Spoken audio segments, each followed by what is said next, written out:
Hey there, welcome back. If you've just joined us, this week it's all about the glitz and glamour and, well, some of those hidden secrets that go into restoring those classic and vintage beauties back to the prime of their lives. Of course, it's no easy task, not just picking a winner, but, well, just simply restoring these beauties spawns quite a few good memories.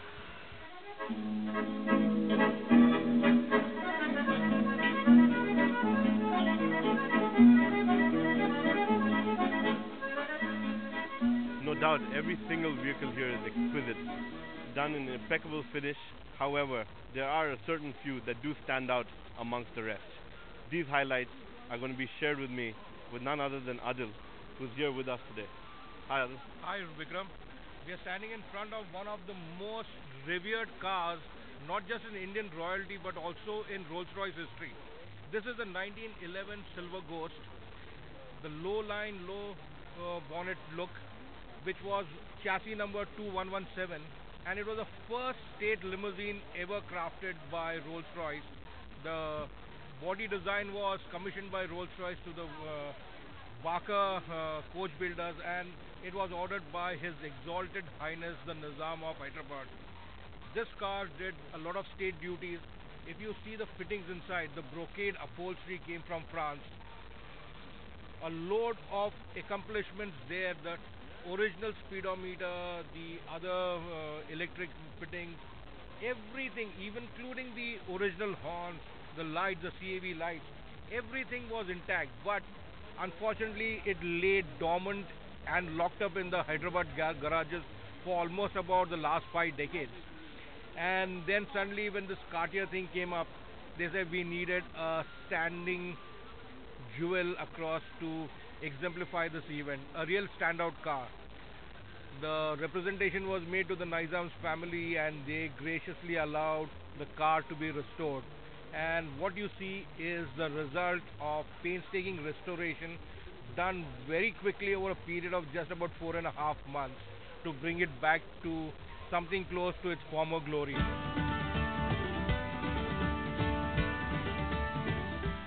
In a sea of Rolls-Royces, Bentleys and other British metal, it's always very refreshing to see something else from other countries in Europe.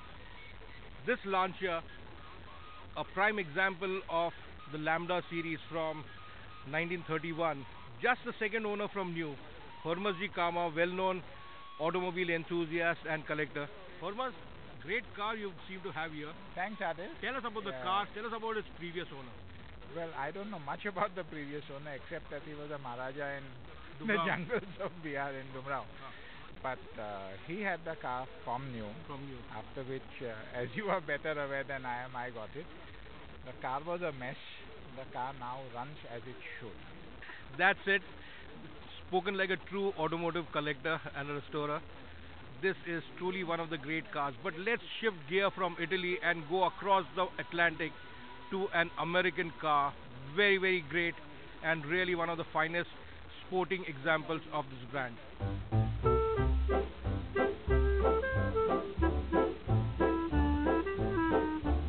From Italy, we move on straight to the USA, and a shining example of one of the sportiest American brands of the 1930s, the Stutz 8, a straight-eight car with a tremendous provenance. It's one of those rare cars in the show which is not just an American car but with Americans' great coachwork on hand. Diljit Titus is the man who owns this unique machine. Diljit, phenomenal car. Thank you. And a great example of the American mark. Very few American cars any which way in Very few, yeah. Yeah. I mean, this is the only studs in the country, and this was just discovered about 2 years ago. Okay. Until 2 years ago, no one knew that studs ever existed in the country. Thanks to Manvinder Singh Barwani for this car. But just to get into the history of this car, she was ordered by the Raja of Baria In Gujarat. Maharol Yeah. Ranjit Singh Ji. When he visited the Olympia Motor Show in October 1929, and he ordered the car then. She went into a March production, delivered later in 1930, and he ordered this with a customized dash and with a right-hand drive, and she was delivered to European specs with the P100 lights. So that's what we have on the car still. And he then, in terms of provenance, he then owned it until 1952. When he bought it, he was about 43 years old. So he had quite a time driving this car around Godhra. And then he sold the car in 52 to a certain Mr. Haji Muhammad Dadi, who was a car collector in Godhra, and who used it until 87. Okay. Then his health failed, and then he attempted restoration in 94.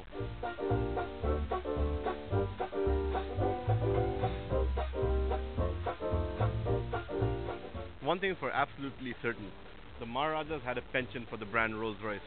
They built it in different ways, and here is another prime example of a brilliant Rolls-Royce piece that's here in India.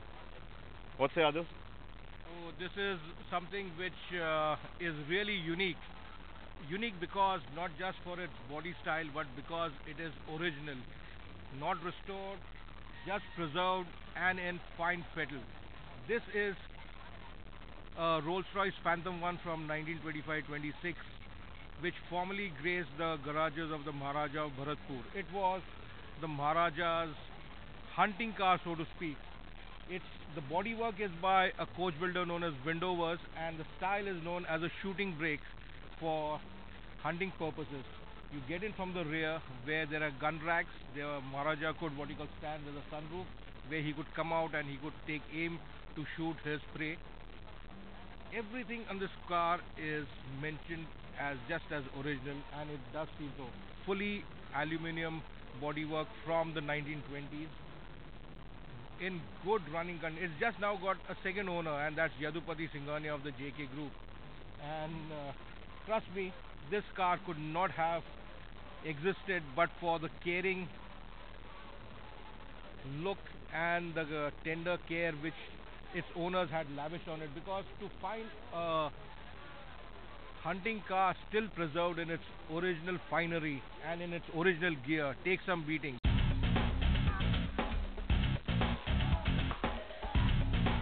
It's all glitz and glamour at the Cartier show. However, there are the owners of the cars who are here not for the fine wine, but with their eyes firmly fixed on the coveted trophies. At any high-end show, the prizes at such functions are in high demand. And now that we've taken a look at the numbers of cars present, it's finally time to get down to business.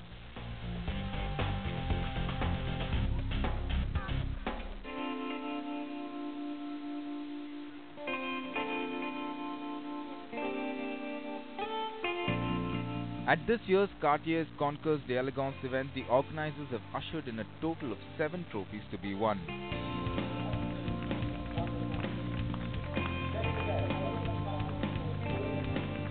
With over 56 cars competing in 7 categories at the event, the judges surely had their work cut out.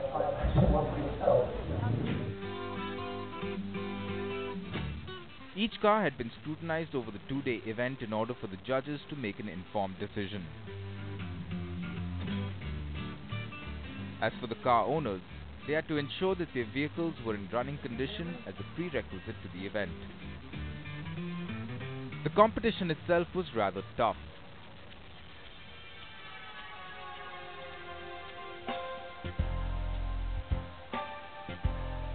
For some of these cars have been buried under the sands of time for a couple of decades, and for many of them, this is the first time that they've ever been displayed at an international level show.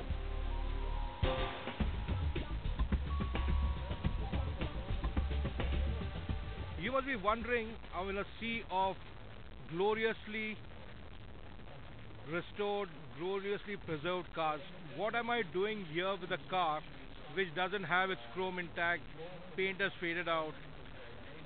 But this is one of the great cars at the show. This is a Steyr from the late 1930s with a 6-cylinder engine designed by none other than Dr. Ferdinand Porsche. Yes, you heard that right, when he was working for Steyr. It is from the Dungarpur royal family. It was bought new in that time. It is still a great runner, purrs like a cat. The engine just really is sheer music to the ears, and overall this is a sort of class right now which is prevailing and getting quite a lot of traction all over the world in concours events at Pebble Beach, at Goodwood, at the Villa de Est. This is known as a preservation class.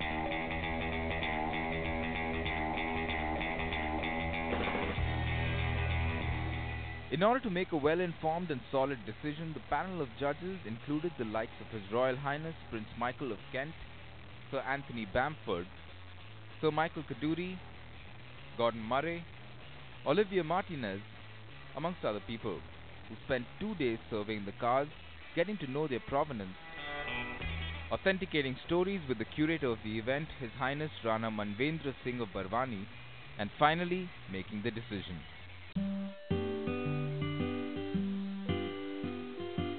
Walking away with top honours was the exquisitely restored 1911 Rolls-Royce low-bonnet state car that was commissioned by the Nizam of Hyderabad.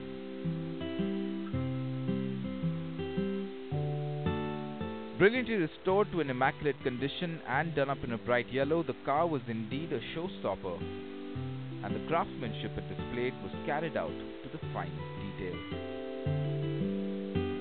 It's been a celebration out here in Delhi at the Cartier events with these fine vintage beauties, classic beauties, roadsters, you name it, all doing their job. Yes, the Nizam of Hyderabad's Rolls-Royce has walked away with the top honors at this year's Cartier event, and we sure look forward to the next one in 2 years' time.